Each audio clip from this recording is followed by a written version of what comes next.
शिवराज सिंह चौहान सरकार में बेहतर कर रहे हैं, लेकिन शिवराज सिंह चौहान अध्यक्ष बनेंगे तो जिस तरीके से अमित शाह जी भूपेन्द्र यादव और धर्मेंद्र प्रधान के साथ डील करेंगे उस तरीके से शिवराज सिंह के साथ नहीं कर सकते। शिवराज सिंह चौहान का राजनीति में अमित शाह से बहुत बड़ा है, ठीक है, अमित शाह जी आज पार्टी के बड़े नेता है, लेकिन उस तरीके से डिटेक्ट नहीं कर सकते शिवराज सिंह चौहान को जिस तरीके से भूपेन्द्र यादव नहीं कर सकते, जिस तरीके से भूपेन्द्र यादव को कर देंगे। उस तरह का वास्ट एक्सपीरियंस का व्यक्ति, इतनी बार सांसद रहा, मुख्यमंत्री, बीजेपी युवा मोर्चा का राष्ट्रीय अध्यक्ष, 1990 में विधायक बन गए थे, और उस तरह का एक्सपीरियंस वाला व्यक्ति कार्यकर्ताओं के भीतर ऐसा कनेक्ट है, तो वो तो अपने आप में कंसिडरेशंस बहुत सारी होंगी। ये भी होगी कि पार्टी की प्रायोरिटीज क्या हैं, क्या दक्षिण भारत जो है वो बीजेपी की प्रायोरिटी है, क्या महिला अध्यक्ष होने से उन्हें कोई सिग्नल देने में आसानी होगी। तो बहुत सारी ये चीज़ें भी पार्टी में और संगठन में देखी जाती हैं कि आखिर उससे क्या फ़र्क पड़ेगा, लोगों के पास क्या सिग्नल जाए।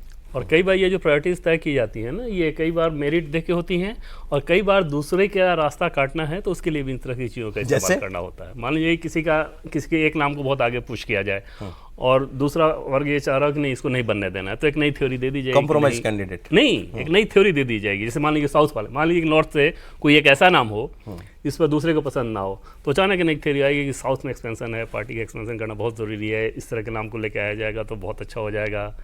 तो अलग अलग थ्योरी बीजेपी में खूब चलता है, और ये सौरभ सबूत है इस बात का कि आप बीजेपी को बहुत नज़दीक से देखिए तो बाकी सारी पार्टियों की तुलना में लेफ्ट में ज़रूर वो है डेमोक्रेसी, तो लेफ्ट तो अब अस्तित्व ही लगभग ना के बराबर है।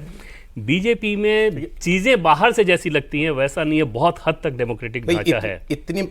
लेकिन वो मान लिया, लेकिन ये तो बड़ा साफ दिख रहा है ना कि संघ की पसंद इधर सरकार को मंजूर नहीं है या पार्टी को, और पार्टी की पसंद जो है वो संघ को। नहीं, इसको इस तरह से कहिए, इसके अलावा कोई और वजह नहीं हो सकती कि एक नाम पे कोई सहमति नहीं लेके चल रहा है। संघ सिर्फ राष्ट्रीय अध्यक्ष को लेकर नहीं अड़ा हुआ है, मतलब जो कि भाई राष्ट्रीय अध्यक्ष हमारे पसंद का बन जाए या जिसको हम नाम भेजा है उसे केंद्रीय नेतृत्व स्वीकार करके राष्ट्रीय अध्यक्ष बना दे। संघ पूरा ये भी चाह रहा है कि भाई आने वाले समय टीम कैसी होगी आपकी, कौन-कौन महासचिव होने वाले हैं, राज्य में किसको प्रभारी भेजा जाएगा, मतलब संघ आगे तो की बदलाव इतने बड़े पैमाने पर। हाँ, वैसे कोई अध्यक्ष आता है तो वो टीम बदलता ही है। तो संघ अब ये भी तैयार कर रहा है कि जैसे बीएल संतोष संगठन महामंत्री राष्ट्रीय संगठन के, तो उनके अंदर डेप्यूटी जनरल सेक्रेटरी ऑर्गेनाइजेशन कौन बनेगा, तो भाई शिव प्रसाद जी लंबे समय से, वी सतीश लंबे समय से, तो अब नई टीम संघ भेजेगा, कुछ नए प्रचारक संघ के जनरल सेक्रेटरी बन के आ सकते हैं, जिससे राम माधव बनकर आए थे। ठीक, ये हो गई बात पार्टी अध्यक्ष की, यूपी वाली थ्योरी की हम लोगों ने बात कर ली है।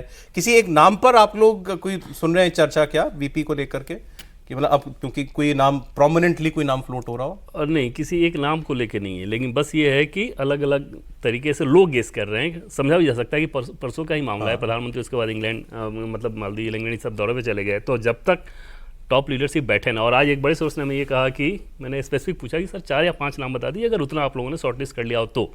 उनका ये कहना था कि 4 या 5 नाम चुनाव की तारीख, चुनाव में जब नॉमिनेशन कराना है उसके 2 या 3 दिन पहले 4 या 5 नाम रहेंगे, और 24 घंटा पहले एक नाम उसमें से आएगा, उसके बाद सार्वजनिक किया जाएगा। इस तरह की स्थिति होगी, मतलब इतना पहले नहीं चर्चाएं तो करेंगे ही ना तब तक, ऐसा थोड़ी हो सकता है कि चुनाव से 4 दिन पहले तक चर्चा ही ना करें। नहीं, आप फिर ये कह रहे हैं जैसे जो अगले सप्ताह में जब डेट आएगा इलेक्शन का, तो उस डेट से 2 या 3 दिन पहले 4 या 5 नाम पे चर्चा शुरू होगा, और तारीख के अनाउंसमेंट इलेक्शन के डेट आने से। मुझे लगा आप कह रहे हैं एक्चुअल चुनाव से पहले।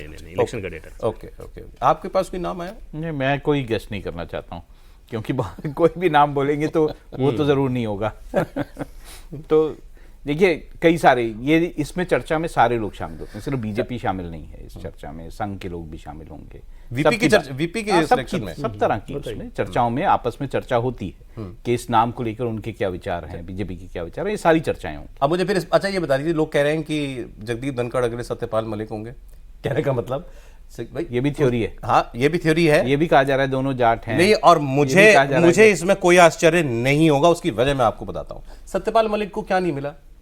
जम्मू कश्मीर जैसे राज्य का आपने उनको एलजी बनाया, वो इतनी खिलाफ बातें करते थे, और अनर्गल बातें, अनर्गल शब्द मैं जिम्मेदारी से इस्तेमाल कर रहा हूं क्योंकि एक बात पर तो उन्होंने खुद ये बोला है कि मैंने झूठ बोला था, होम मिनिस्टर के बारे में कुछ उन्होंने बात में कह दिया था, फिर बाद में उन्होंने कहा नहीं वो बात गलत थी, मैंने गलत बात बोली थी, तो इसीलिए तो वो उस हद तक चले गए। अरे भाई, तो ये आदमी जगदीप धनखड़ साहब जो हैं, इनके लिए तो क्या क्या बातें नहीं कही जा रही हैं, आप 2 दिन से उठा करके देखिए क्या चर्चाएं नहीं है, और वो सच होंगी। मैं ये नहीं कह रहा कि वो गलत है, मगर आप किसी व्यक्ति के बारे में अगर अंदरूनी बातें निकाल करके बताओगे तो कभी ना कभी तो he will pay you back in the same coin ना।